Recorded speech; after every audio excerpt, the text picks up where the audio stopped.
আসসালামু আলাইকুম রহমতুল্লাহ। ভারত তার চিরশত্রু বড় ভাই এবং ছোট ভাই দুই রাষ্ট্রকে সীমান্তে তিলার্ধ পরিমাণ আর ছাড় দিচ্ছে না। সীমান্তে একের পর এক পদক্ষেপ নিচ্ছে।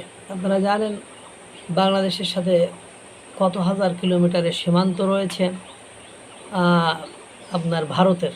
আপনারা জানেন পাকিস্তানের সাথে কত হাজার কিলোমিটারের সীমান্ত রয়েছে।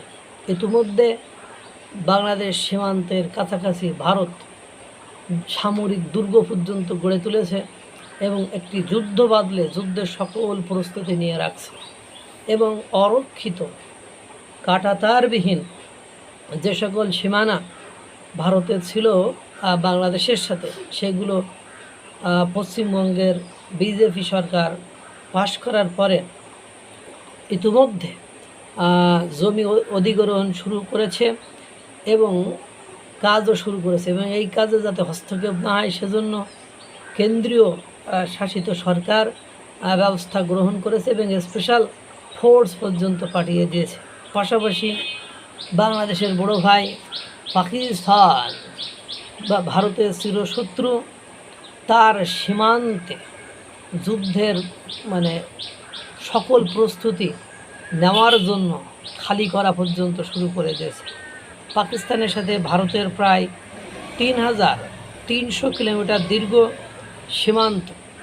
কাশ্মীর ও কাশ্মীর সীমান্ত ও কাশ্মীর নিয়ন্ত্রণ রেখা বরাবর নিরাপত্তা নিশ্চিত করা দিল্লির জন্য বড় চ্যালেঞ্জ। সীমান্ত থেকে ১৫ কিলোমিটারের মধ্যে সব অবৈধ স্থাপনা আপনার উচ্ছেদের সিদ্ধান্ত কেবল অপরাধ দমনই নয়, বরং যে কোনো আকস্মিক সামরিক অভিযানের সুবিধা সীমান্ত এলাকা সম্পূর্ণ ফাঁকা করার একটি কৌশলগত পদক্ষেপ হতে পারে। অর্থাৎ আকস্মিক কোনো যুদ্ধ অবস্থা সৃষ্টি হলে যখন তখন যাতে ভারত অ্যাকশানে যেতে পারে। অনেক সময় অ্যাকশানে যেতে হলে সীমান্তবর্তী এলাকায় যে অবৈধ স্থাপনা বসত ভিটা থাকে তাদের দিকে তাকিয়ে তাদের প্রাণনাশের হুমকির ভয়ে আপনার অ্যাকশান নেওয়া যায় না। এই জন্য ভারত 0 থেকে 15 কিলোমিটার ভেতরে আন্তর্জাতিক রেখার ভেতরে সকল অবৈধ স্থাপনা উচ্ছেদ করা হচ্ছে বা করে দিচ্ছে। তারা প্রাথমিক দৃষ্টিতে যদিও বলছে যে মাদক এবং চোরাচার কারবারি করার জন্য এই অবৈধ স্থাপনাগুলো গুরুত্বপূর্ণ ভূমিকা পালন করে, এজন্য এদেরকে ওখান থেকে সরাতে হবে। কিন্তু এর আড়ালে দুই দেশের মধ্যে উত্তেজনা বিরাজমান।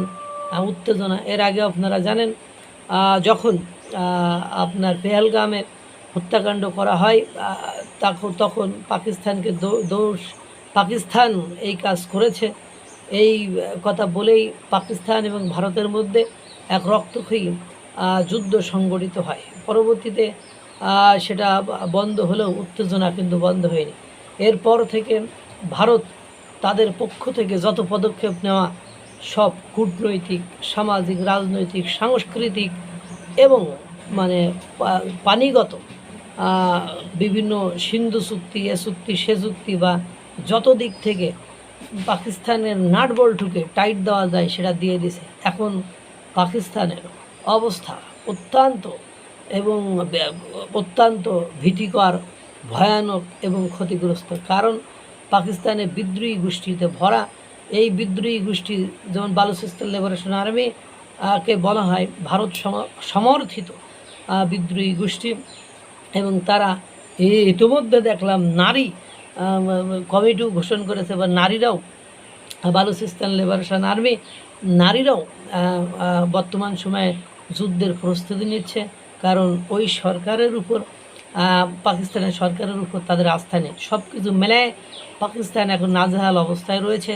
একের পর এক পাকিস্তানের সেনাবাহিনী ট্রেন উড়িয়ে দেওয়া, পাকিস্তানের পুলিশ স্টেশনের ভেতরে বিস্ফোরক দ্রব্য সহ গাড়ি ঢুকিয়ে দেওয়া সহ সরাসরি লাইভে গুলি করে জনগণকে হত্যা করা এবং তাদের বিভিন্ন যে বিদ্রোহী গোষ্ঠী রয়েছে সেই গোষ্ঠীদের নেতাদেরকে আততায়ীরা খতম করে দিচ্ছে। সব কিছু মিলায় সীমান্তে একটা উত্তেজনা হতে পারে, এই মর্মে ভারত স্থাপনা, অবৈধ স্থাপনা সব সরিয়ে অবৈধ স্থাপনা ভেঙে চুরে দিয়ে তারা একটা প্রস্তুতি নিয়ে রাখছে, করবি ঘাটত্রামি দেব উড়িয়ে, পাকিস্তান বুঝবি জ্বালা, ভারতের সাথে লাগার কি লাগলে এই যে একটা অবস্থা, এই পরিবেশ পরিস্থিতির কারণেই তারা এই ধরনের সিদ্ধান্ত নিচ্ছে।